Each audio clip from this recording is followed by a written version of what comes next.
Health Alert is brought to you by OU Physicians in Tulsa.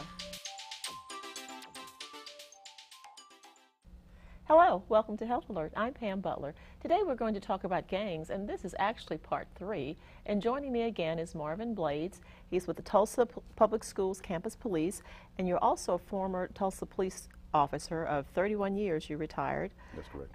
And your focus has been on gang and gang activities. So I welcome you back to the show as my resident expert because you have been just fascinating and so informative and things we need to know. So on this program, I'll tell our viewers, we're going to hit a few of the highlights from before for those that may not have watched that program. And then we're going to concentrate a lot on clothing and activities and things like that to kind of give us an idea about gangs. Okay. Now, before we start, let's start again with what is a gang in terms of how do you determine that this is a gang? Before in other shows, you've mentioned 5 or more persons. And do they always have to be engaged in some type of criminal activity? For them to fall in the state definition, there has to be criminal activity. Okay. Absent criminal activity, they can't be listed as gangs or gang members. Now, there is some new legislation that's sort of making its way through the Oklahoma legislature that's looking at requiring schools and teachers, when they suspect gang members, to report that to the superintendent, and then the superintendent contacts local law enforcement, and then they come and investigate or do those kinds of things. And then those individuals are put on a list of some sort? Yes. Oklahoma City and Tulsa already have a certification list and a process. And once this reporting process takes place between the superintendent and the police department, then they'll go into this process or this list also, the ones that are reported to the police department. Now, if we talked about then gangs being sort of certified as a gang with criminal activity, how does that affect putting a person on this list, maybe if there's been no criminal activity? Well, and as I mentioned, the state law says you have to have criminal activity to be considered a gang member. But with the schools reporting information to the police department, the schools have no idea if these kids or these people that they reporting to the police department have a criminal record. They don't know that. But if they suspect and they give that information to the police department, then based upon this law that we're talking about, then that's going to start a process. We also have an associate list.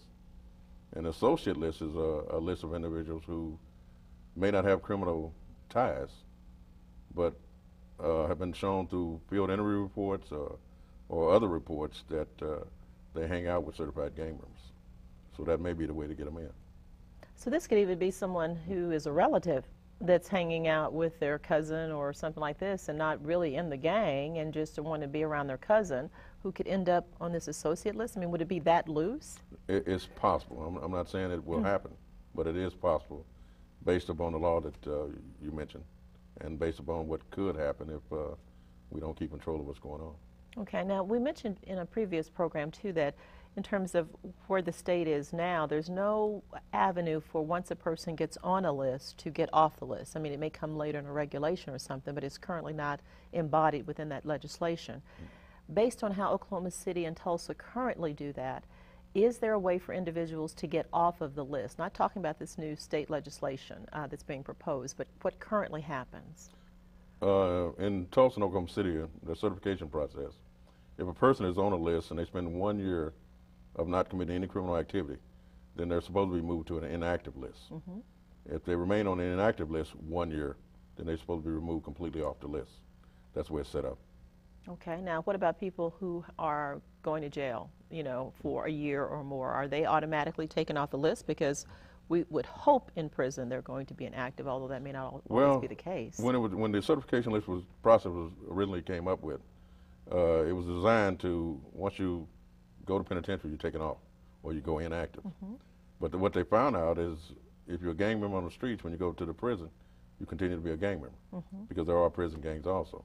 So because of that, they did not take the people off the list, so they still remain on the list as an active participant and not an inactive participant. Okay. Now, of course, once the person dies, they would automatically be expunged from that list, right? Supposed to be. You say supposed to be. They're supposed to be. Sometimes, I don't know if it's clerical errors or whatever, but on some of the lists in the past, there have been people who have been deceased for several years that were still on the list. Okay, so actually monitoring that and making sure that those lists are kept current is really going to be very important and continues to be. That is true. Okay, let me ask a little bit about, because we're going to focus on some of the gangs that we typically know about when we look at clothing and other things.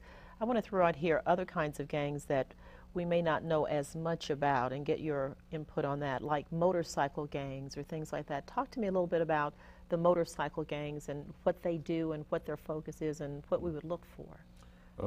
Be careful using the word motorcycle gang. Okay, see, I'm the general consumer here, and I watch TV, so it's a motorcycle gang. State law and the police departments, they investigate outlaw motorcycle gangs. Okay, great. And the key word is outlaw. Okay. Those are the ones that actually involved in criminal activity, mostly drug dealing, extortion, hits for hire, things like that. Okay. Those are the ones that the police departments monitor. Gangs like 918, which is just a recreation group that gets together and rides all over the country out of this area. Those are not considered outlaw motorcycle gangs, so there is a difference.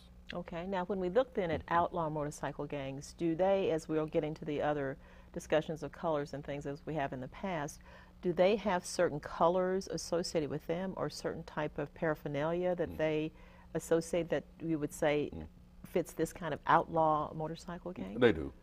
They wear the bandanas, but when they say color, they're referring to their vest. And almost every motorcycle gang, their vest is going to be black leather. Okay. And so when they say colors, they're not literally talking about a blue, orange. They're talking about the vest that they wear. And the vest has to be earned. Okay, so you have to do certain things to just even get the vest to start with. Yes. Is it almost like a military concept where once you do certain things or earn certain, then you get a blue stripe or a red stripe? Or because you talk about colors, and black is just black. Well, originally, you have to have somebody recommend you come into the gang first. Okay. And when you're recommended into the gang, even with a motorcycle, you don't wear the vest. The vest has to be earned. Okay. And when you earn the vest, you are officially a member of that particular motorcycle gang. Okay, and then you mentioned colors. What kind of colors would they have? Keep in mind, colors is the vest. Okay, You've earned the vest. Okay, so that is the color. Again, when motorcycle gang, when they say, I'm flying my colors, okay. I mean everybody's wearing that vest. Ah, yeah. okay. So when you see them riding and everybody got the vest on, they're flying their colors. Okay, so that is a little bit different from what we think of in terms of the routine gangs that we tend to know about, like Bloods and Crips and things such as that. That's true. Okay, do they have a numbering system? When we'll talk about these other gangs, sometimes certain numbers mean a certain thing. In the outlaw motorcycle gangs, do numbers have any value? Well, they literally have rank. You know, you can have the chairman, and you can have lieutenants and generals, and basically what they do, generally when they ride in formations. Okay. And when they go on a long ride, generally the chairman, general, they'll be up front. Lieutenants will be spread all the way through the formation. And they put in those formations for a reason. Strategically, they're watching for the police. They're watching the activities of other gang members, and they're hiding contraband. That's why they ride in those formations. Okay. Now, you had mentioned, too, before we started the program that if they unfortunately kill a police officer or something, that they may take paraphernalia from that officer? Yes. There's a rank status they can earn called 1%. And to become a 1%, you got to commit an act, killing a law enforcement officer, carrying out a hit, doing something that benefits the entire gang. Once you do that, that not only shows your loyalty to the chairman and the general, but it shows that you're dedicated to the gang. That's how you earn your 1% stripe or your 1%er. Okay, and so they may take the badge of the officer or something like that and actually wear it. That is part of it. If they take an officer's life, they will literally take his badge or something from his uniform to show that they actually committed the act. Okay, well, we're going to take a really quick break and come back and focus on some other gangs. Please stay with us. We'll be right back.